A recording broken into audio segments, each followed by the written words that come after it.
Okay, thank you everyone for being here today.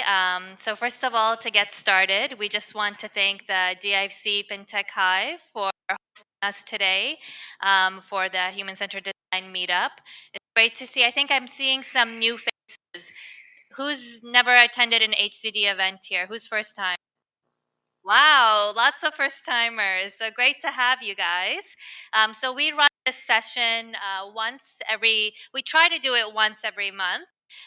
Just so you guys know, the session is being recorded. We're recording this side and also the audience's side. So if you do have questions, we'll have the mic to go around so that we can actually get your voice recorded as well. So that those people who couldn't join us can go back and watch the session on YouTube. So my name is Nada, and Jonathan is also in the back. We started HCD, I think, 10 years ago, almost 10 years ago. Just in a coffee shop in Abu Dhabi, and here we are today, 10 years later, just about 10 years later. We've been hosting these meetup groups once a month throughout the year. We're getting different people from across different industries in the design space to come out, share their experience, give back to the community, and really get people together to discuss all things to do with design and obviously HCD. So thank you guys for being here today, and I'm excited to introduce to you.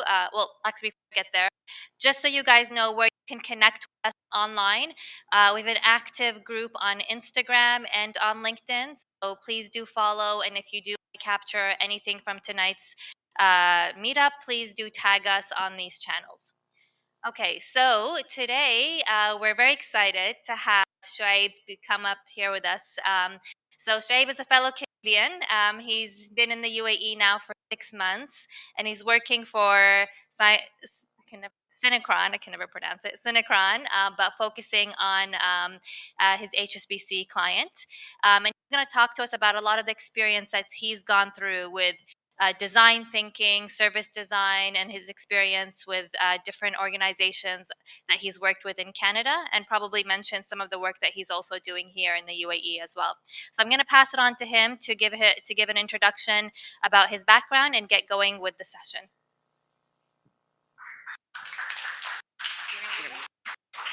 I didn't put that on, so I'll just use this one. Look at the clicker. Hi everyone, thank you for coming, and I'm really excited to be here as well. I haven't done this in 2 years since COVID, so bear with me if I do the ums and ahs, because this was all Zoom and Teams until a few months ago. So, but I'm very excited and very happy to be here and share those experiences. I've been around in the UAE for about 6-7 months. The past 8 were in Canada, and a few years before that in Pakistan, where I grew up. I've worked in a bunch of different industries. I started off my career in CPG with Unilever. Then, after my MBA, I worked in consulting. I worked in retail. Then I moved on to financial services, and that's where I'm focused now. I am leading innovation strategy at HSBC for MENAT, which is across all business lines and all markets within MENAT. Exciting role because it's a huge global organization with lots of different problems to solve and not enough time.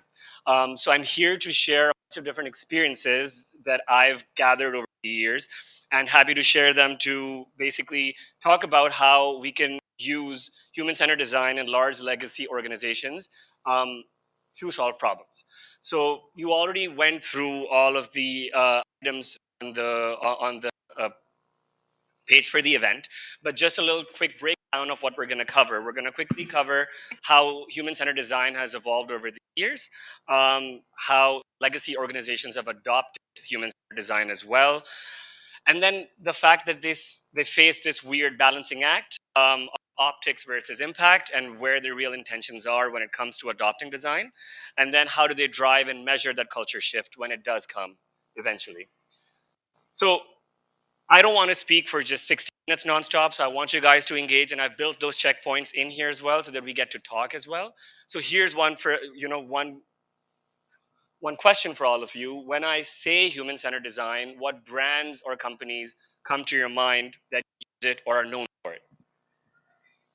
IDEO? Great. That's a consulting organization that is the biggest spokesperson for design. What else? Apple. Great. Any others? Airbnb. Any more? IKEA. Great. Okay, so most of those examples that you will also find when you look online are focused in the tech industry. Airbnb is actually one of the biggest case studies that you're going to find whenever you look up human-centered design. Amazon is one of those, and Google, again, is known to develop most of these products through that, including their Office suite and Gmail, by the way. There's a reason why, because most of the recent tech organizations have been solving problems that we've been facing through understanding how we operate, how we work, how we live, how we breathe, how we sleep. So it's also important to delineate and understand what is a legacy organization. Funnily enough, when I was doing the slides for this session, I did a quick Google search to understand what is a legacy organization, because we all use this term, we throw it around thinking we know what it means. But there is no standard definition of legacy organization when you go out to find one. There are different bits and pieces, but nothing that's coherent.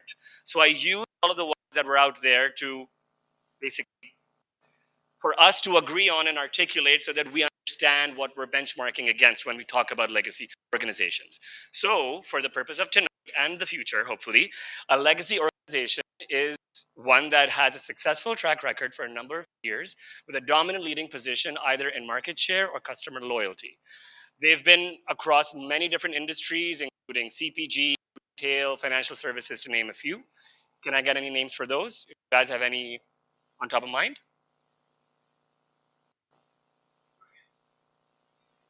Do you have any example names for legacy organizations that may exist around you? Like what? Like HSBC, where I am right now. Any more? Sorry? Sure.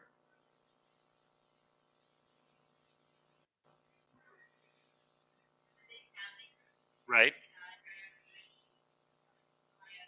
Right. Right.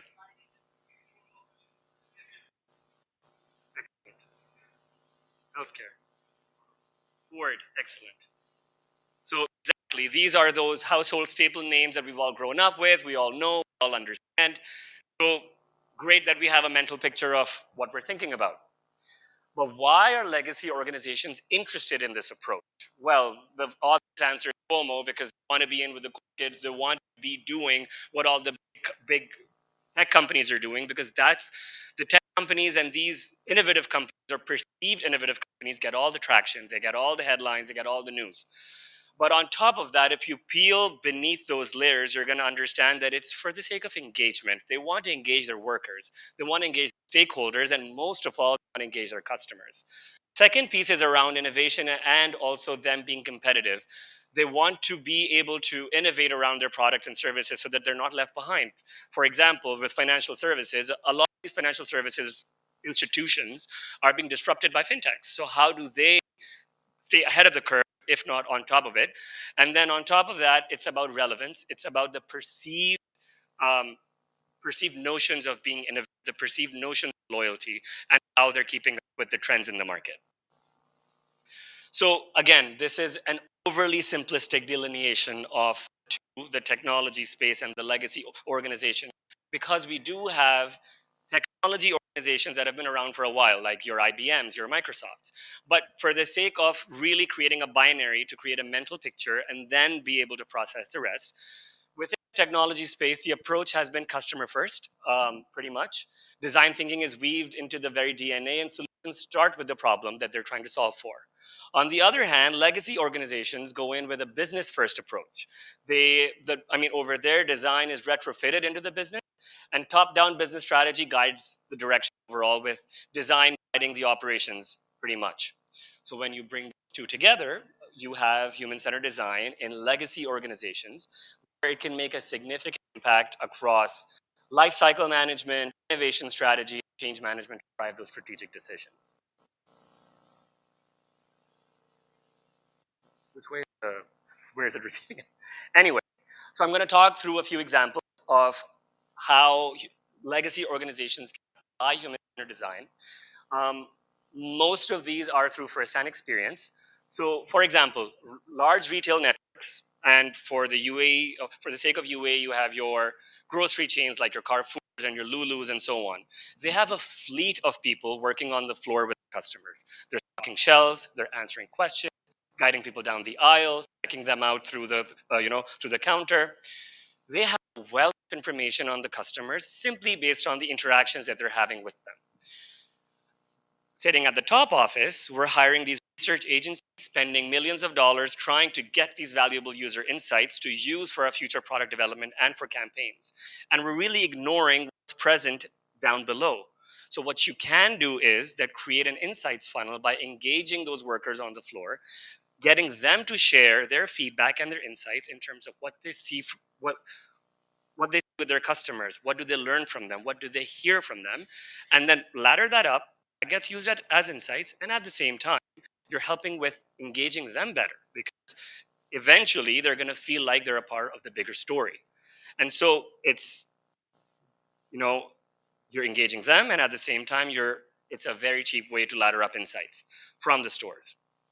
Another example is through a financial institution I worked with before. Um, Financial institutions right now are trying to build products that really fit with the lifestyles and the needs, financial needs of the users. Now, we're not going to know what people's financial needs are unless we spend time with them.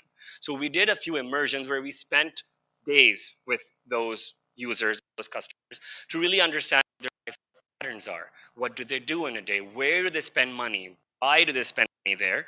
And how do they feel when they spend money that way? That helped us understand what would their payment patterns be like. Would they be late on their bills? And is there anything that can be done to prevent that? Is there anything that can be done to promote their own financial well-being by anticipating what their needs would be and what their patterns would be? Similarly, one of the client, so this was with one of the clients that I had. It was a US based client. It was a US based grocer. And the idea was that they wanted to understand what the 10 to 20-year outlook would be like towards the category they operate in, and the category was dairy. And we all know that the dairy industry is changing because the demand is changing. A simple example for that is that 30 years ago, if you go to order a coffee at a cafe, you have one option, maybe two.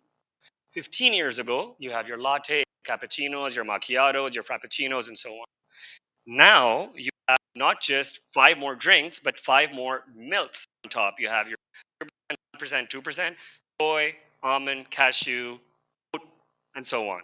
So, why did these different dairy alternatives come up? There's an increasing awareness of lactose intolerance. There's an increasing awareness of the environmental impact. And so, really being able to understand where people's attitudes are shifting can help design for a better product roadmap to understand to stay successful in the future. And so, if there's no market for dairy in the coffee shop, where can this client fit? And that's what foresight can solve for within design thinking in this problem. Another piece of work was with one of the largest charity organizations in North America. What we did find was that their donation cycles, or their recipients, sorry, them as recipients, were really busy around three times of the year: Thanksgiving, Christmas, and also Ramadan, in terms of them experiencing a significant uplift in terms of donations. Now, people who do need us and our donations don't just need us for 3 months, they need us for the full 12 months of the year. So, how do we help them make those donations coming in more predictable and more sustainable, and at the same time making donations more rewarding for the donors? So, co-creation exercise with the regular donors helped us create an incentive cycle for them to be rewarded, not financially, but in different ways, and at the same time, helping this organization smooth out those little blips that they experience throughout the year. Yes. So co-creation exercises are when you sit down with your stakeholders to come up with ideas on how to solve a problem. And so it doesn't just have to be, for example, product owners or designers. It can be external stakeholders impacted by your decisions. Finally, not just It's not focused on the external. Human resources can also use this to map out the perfect journey for their new joiners. This is another piece of work that I did with a retailer that I worked with, because the people they were hiring on the ground, their onboarding experience was all over the place. They were applying through paper or online, that they would come in, nobody would know they're there. So we went out to speak to the store employees to understand what their experience is like. Mapped it out, mapped their emotions. How there was a whole emotion meter to understand exactly where the highs and lows, and then we designed the perfect journey from the time they apply for the job to the end of their probation to basically help them through the process, through those anxieties, and through those difficulties when they join a new job. Overall, bringing together, everyone can benefit from putting their customer needs first and win with design thinking in the future. Before we move on, do you guys have any questions or anything to add? Because I feel like I'm going too fast. Right? Thoughts?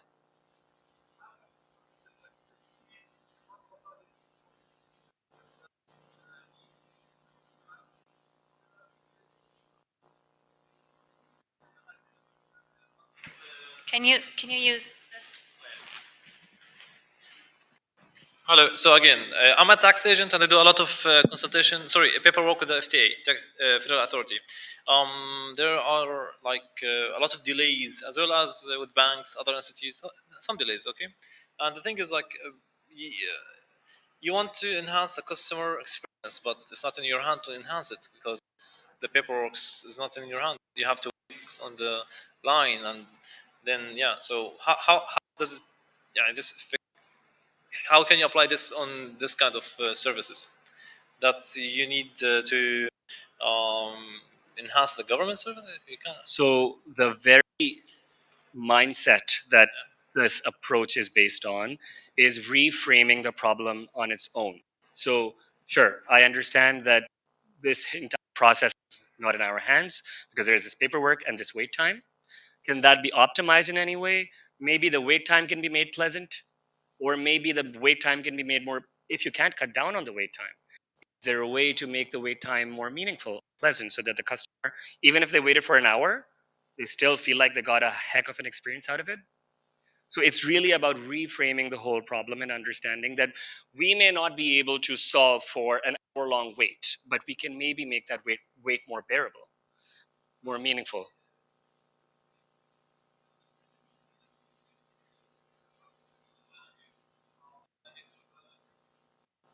Right.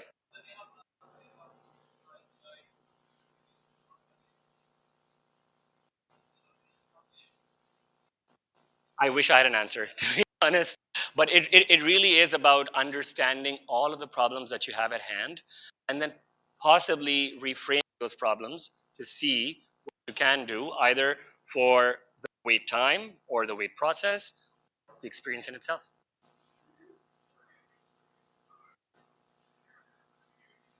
So, an example, like I said, would be, and for example, I went to Warner Brothers Studios a few years ago, and I went to the world of Harry Potter, big geek here. One of the rides had like an hour-long wait, but that entire waiting line was a whole experience because we walked through the corridors of Hogwarts, and we saw those paintings talking and those things happening. Had we been at any regular playground, the wait time would just have been us standing in that queue, but they made that whole thing into an experience where the wait can't be helped because the ride operates at its own speed, but they made the whole wait time worth it.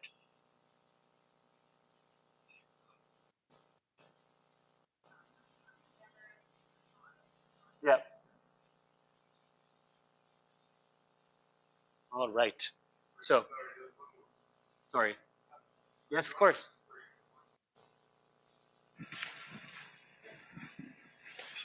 Thank you.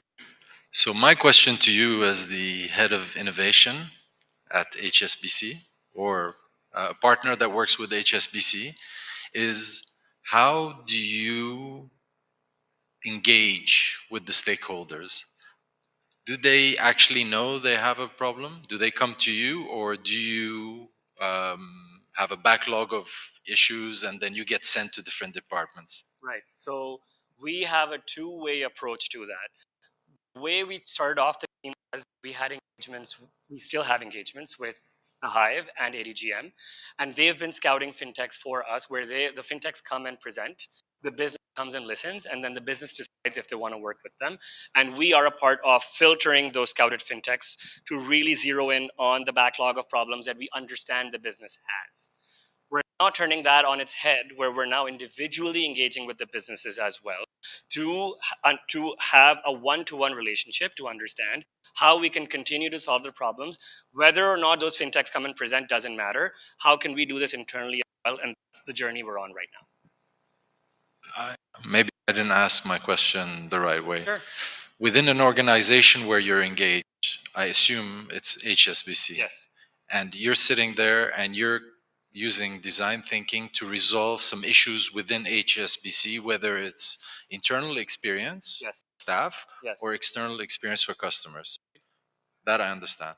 How do the stakeholders within your customer, so different divisions, different departments, managers, directors, how do you interact with them? Do they come to you and say, we need your help?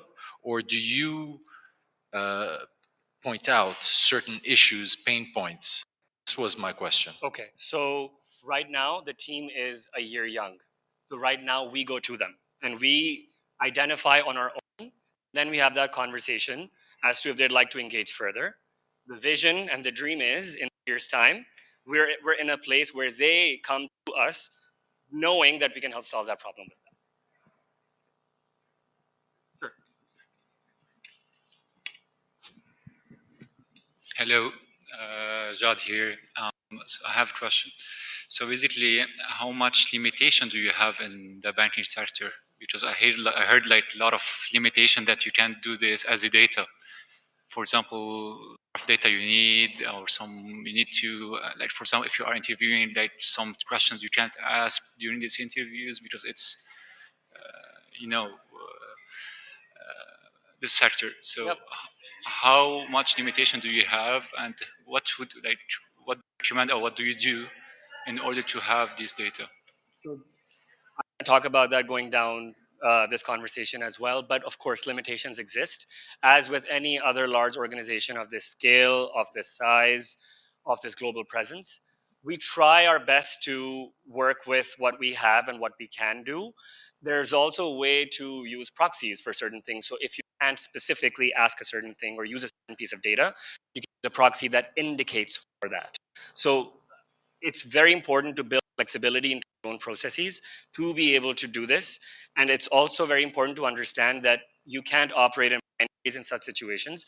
We'd love to be design first, but we can't be at this point. So is there that in between that we can operate in? Yes, and that's what we're doing. Thank you. All right. Thank you. And we can continue with the questions as we go. And a part of the question that I was asked actually is fit for the transition, because we have all of these amazing examples of what can be done with design that we just went through before. There are these three things that can come in the way of really you hitting the mark or you being able to have a significant impact.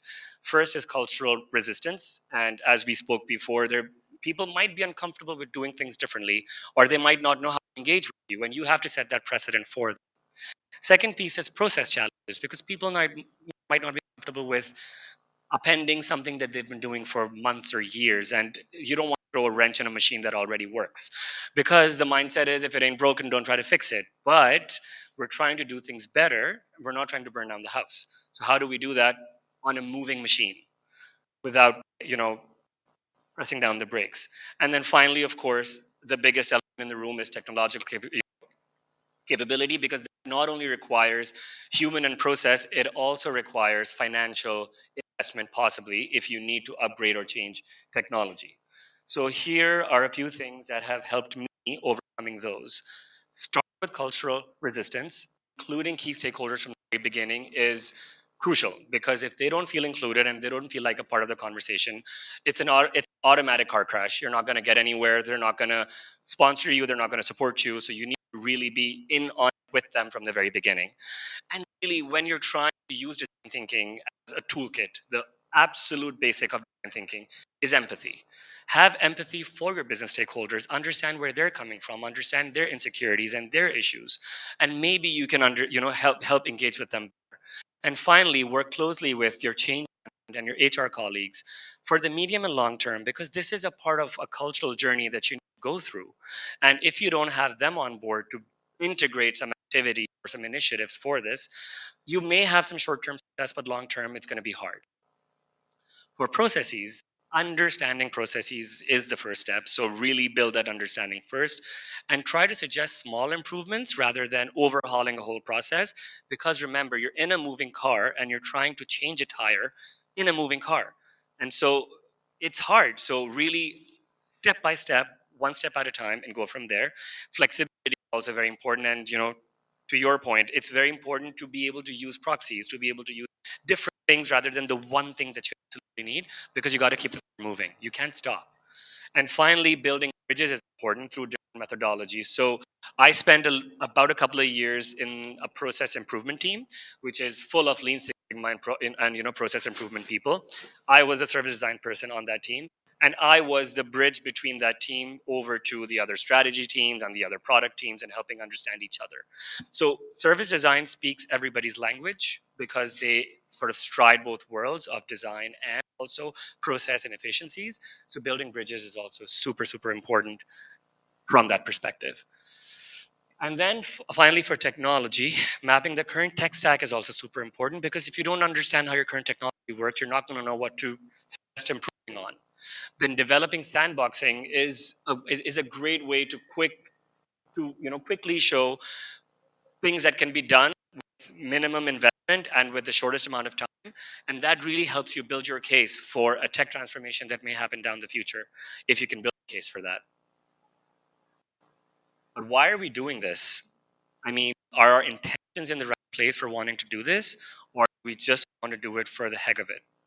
And I'm curious to know if any of you have been in a situation where your organization or some organization engaged in this exercise for the optics and not for the right reasons.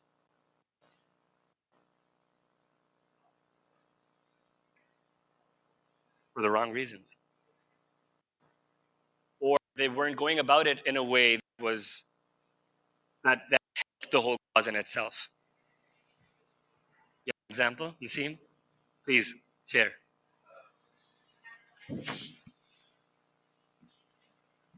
So, just to clarify, I'm a consultant in digital transformation. I've been a member of this group for a while, and I enjoy it very much. And I practice business and enterprise architecture, which the previous slide is basically key to transform any organization. If you don't have that view, you're not going to be able to design any new systems and make sure you don't miss any touch points, integrations, and so forth. I think that to answer your question, digital sugarcoat is very common here. I mean that for those of you who don't understand, it's digital for the sake of digital. It's doing digital for the sake of digital, but without really fixing the deeper systems. And it's on the outside, it looks digital. So you could have a machine and you're interacting with the machine, but behind the machine, there's people running around doing manual processes. So this is very common here. And being that I've been involved in many projects in the region, I've seen it improve. I've seen it improve. But I think that design thinking and architecture and really looking at it the way you presented is still very, very rare. And that's why I asked you about HSBC, which used to be my bank, but no longer my bank. And it blows my mind that they don't. And I'm very happy that they seem to be, but I was keen to know how engaged the business was in looking at really transforming. Thank you. And in our world, we often call examples like this, where they're showing off as digital, but not really as lipstick on a pig, where you're trying to have a facade of something else, but at the back end, it's all the same. So what I have over here is is something that I just developed as an honesty scorecard where this is an honesty check for you to understand why you're doing this. First question to ask yourself, very important, is my team or organization ready for this new toolbox? Really understand if they are receptive to it, if they're going to listen, and if they're going to use it. Second piece is a time horizon for impact long, because if they're looking for silver bullet, if they're looking for quick wins, not going to work. It's not going to work. So as long as it's medium to long, good to go. Third question, is there tolerance for failure and iteration? Because if you want success on your first try, don't do it. So if you're able to answer these questions with a yes, that is when you know you're ready. Because the final question is, are my KPIs and OKRs aligned with the approach? Because what I've also observed is that when there's no check in place or where there's no incentive to use this approach, you're not going to. Because it's uncomfortable, it's hard, it's difficult to do things differently. So when nobody's asking them if you did it, why would you do it? So really asking these important questions and more. By no means this list is exhaustive or complete. It's a constantly evolving list based on where you are, how things are. You need to keep yourself honest to really understand why you're doing what you're doing. So when you do realize that things are kind of going off track and not really working out, what do you do to help that situation? These I find have helped. Setting up guardrails is something that really helps, especially in legacy organizations, because there are always sacred cows that you cannot touch. There's a technology that can't be changed. There's a team that can't be touched. There's a certain process that can't be fixed. All right, so we have to work around it. What are those? Identifying those and then working around those is important to break any of those glass houses that are set up there too. Second piece is the art of nudging. It's very important because it goes a long way. When you're trying to use a new toolkit, when you're trying to use a new approach, you're going to have to remind people of why you're doing it and for them to actually use it. And if you're not going to establish a safe environment for those conversations, they're not going to happen because people aren't going to feel comfortable doing it. Offering alternatives is also very important. Again, coming back to the conversations around the limitations that you have in such organizations, the wiggle room that you have. So having a contingency is also super important to be able to pivot when you run into those roadblocks. Because if you feel like you've just built your roadmap and that's how it's going to go, it's not. So it's better to be ready for those moments when it's not going your way. And then building accountability is also important. What I said before is that really building those metrics and building those initiatives to have those conversations and have people be accountable for delivering things a certain way. Curious to see if anyone else has found anything useful when things go off the rail and you're trying to rein things in back.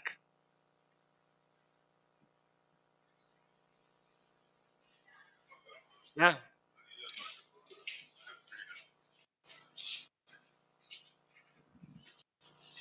I think one that's worked quite well is just going back to basics. Yeah. And I don't, I guess that's kind of building accountability, but just prove the smallest thing with an experiment with the basic things. Don't try to do too much or push too far, and win that tricky stakeholder that you didn't really have buy-in with, and then grow from there iteratively. Think of it whole thing as a product, Yeah. not just a process. Thank you. Another one that I think is important to do maybe at the start of a project is to create a team of champions within the organization.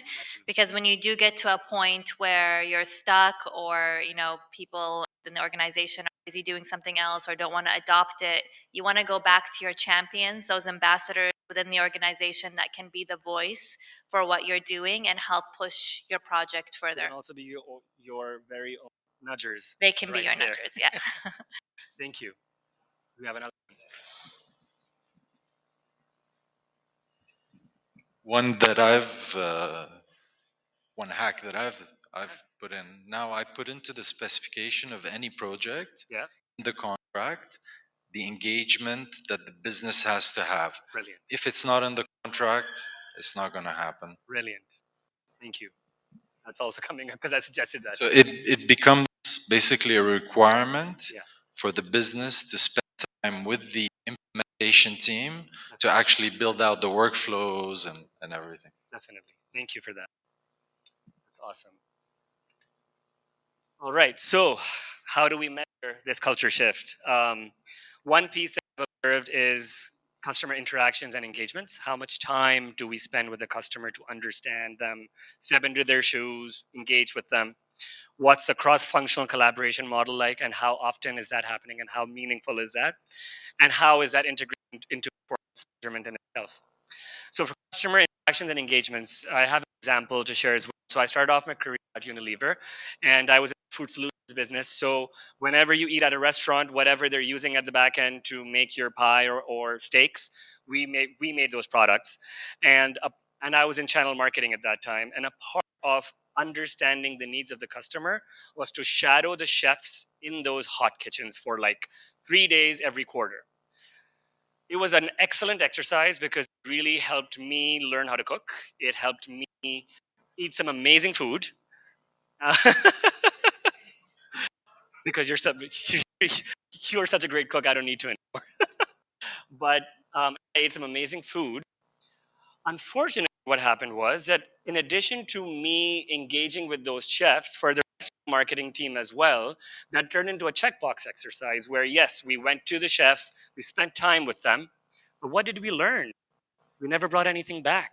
No one asked us. No one said, hey, so hey, what did you learn? Can we use it in the campaign? Never happened. So we really need to make sure that when we're measuring this, we're not just using it as a checkbox. There should be a retrospective. There should be a way to rein it in and bring it back. Overall, an increased willingness to do so, and do by doing so, I mean engaging with the customers, signals a positive culture shift. People are willing to spend time with the customers beyond their desk. Cross-functional collaboration is also very important. And to your point, as you mentioned, having that built out into the contract itself is very important, because if you don't have it in those terms of reference or the contract, people are not going to follow through with it.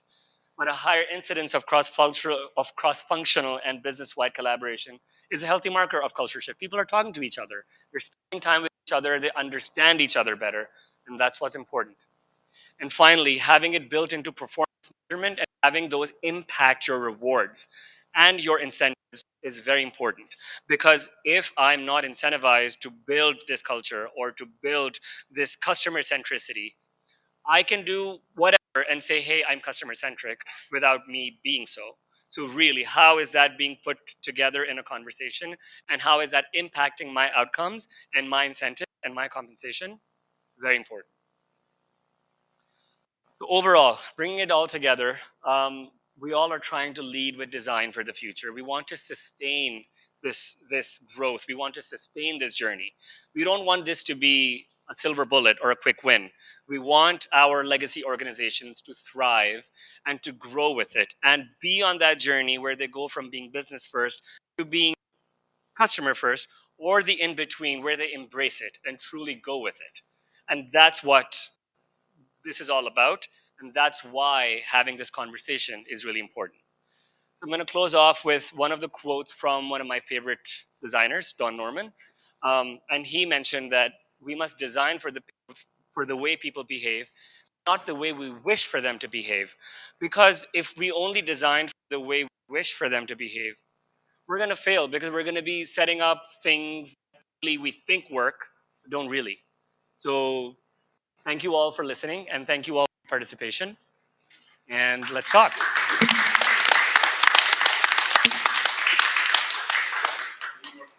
Yeah, any more questions before we break off for more conversation? Do you interact with, and is there a change management component to the team? Currently or before? So I would use one of the examples before. Yes. So in one of my projects with one of the retailers before, actually the change management team was one of the largest stakeholders on my project, because I was working very closely with them in one of the implementations of a transformation architecture project. So yes, I do.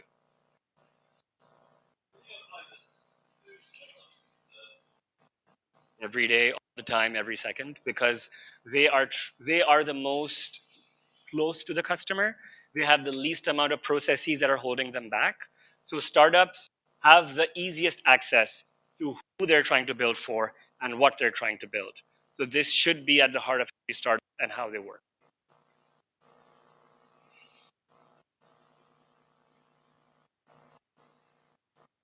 No question? All right then. Yeah, of course. How you're new to the region? Yes.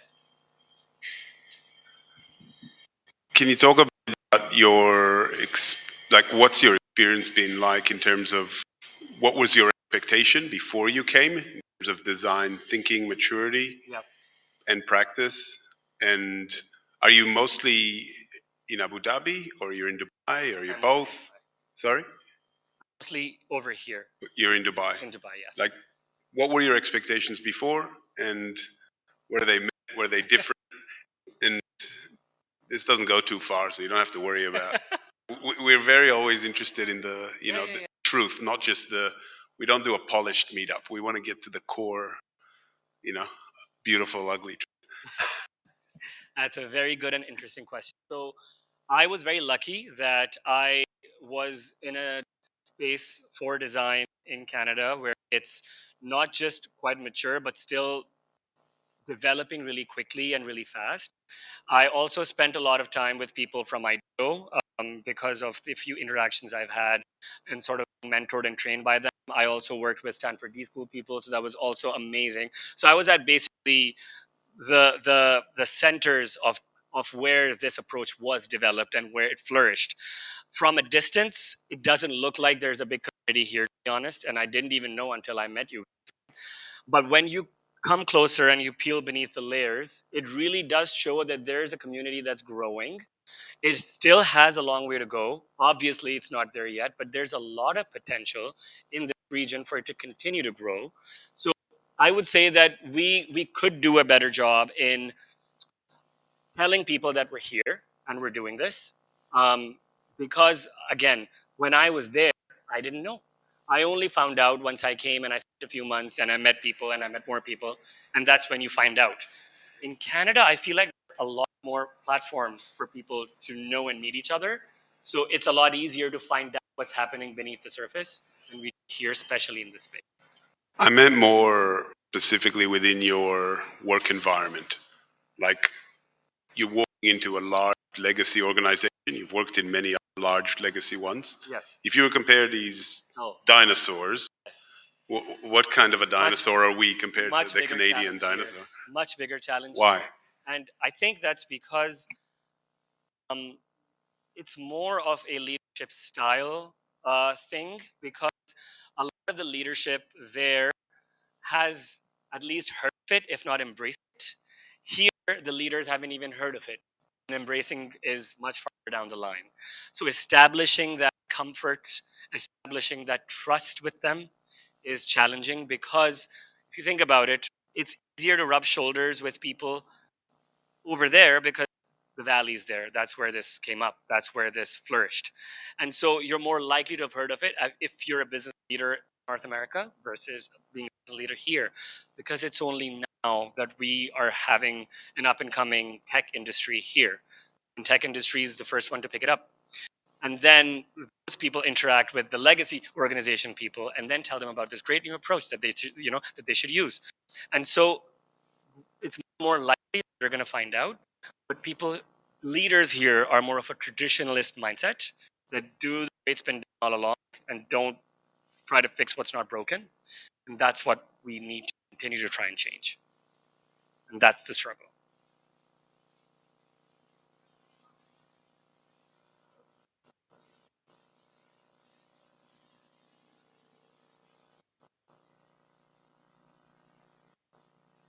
Yes.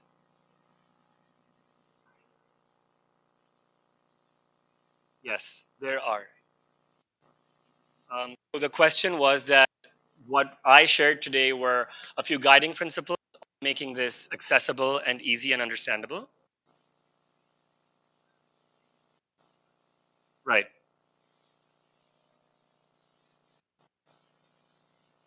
As an organization. Or as an individual? Right.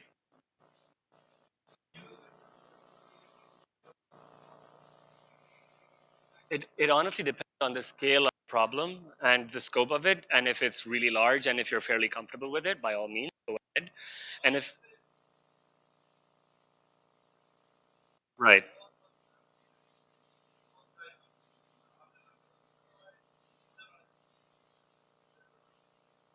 yes, there are quite yeah. Right. So right. So there's a global design thinking consulting firm that also has its education division called IDEO. IDEO, IDEO, IDEO. IDEO offers a bunch of different online training modules for you to go through, starting from the very basics of design thinking all the way to leadership concepts and how you can use them as your principles to lead in the business. So they're out there and they have cohorts every month or so. I've done about 3 or 4 of them and hopefully more in the future. So yeah, feel free to look those up. I think there are more out there as well. So if you need more information, we can talk about it offline as well. Yes.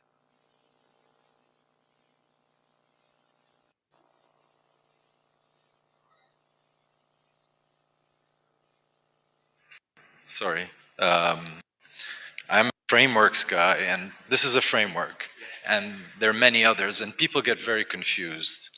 And one thing that I do constantly is simplify things for them, especially leadership, because they're so busy. And I think there is a movement in the region around agile, scaled agile and agile.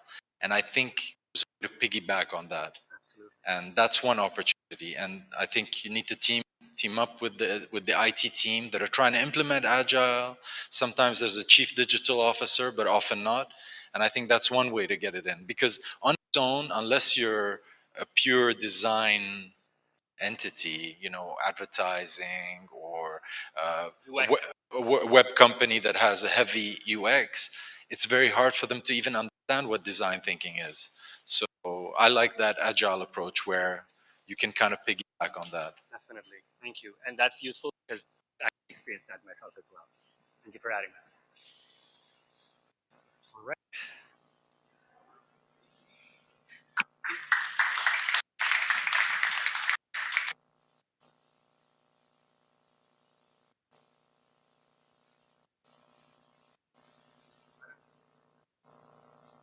So thank you so much, Suhaib, for today, and thank you everyone for joining us. Just keep a watch for the meetup group online. Inshallah, we'll have another. We're thinking of doing a session at the end of the month, just like a end of the year gathering where we can all come together, very informal. End of next month, yeah, which is end of the year. Yeah. And then, getting everyone together just over drinks and just catching up for, talking about what we've done for the year. If there's anyone hiring, it'd be a good time to sort of try to reach out to different UXers. I know there's some people here who are freelancers and interns and stuff. So good time to get everyone together and see how, we can talk about what's coming up in the new year. And just to add, if you are looking for work, we have some great recruiters here in the room. So reach out to them. This is always a good place to come if you're either hiring or you're looking for work or combination of the two. Who's hiring? So maybe go out to the people whose hands are up. See if you can, yeah, or who's looking for work. We have some hands up, yeah. So please do reach out and connect and take some time to get to know each other. Thank you, guys. Thank you, Shuaib.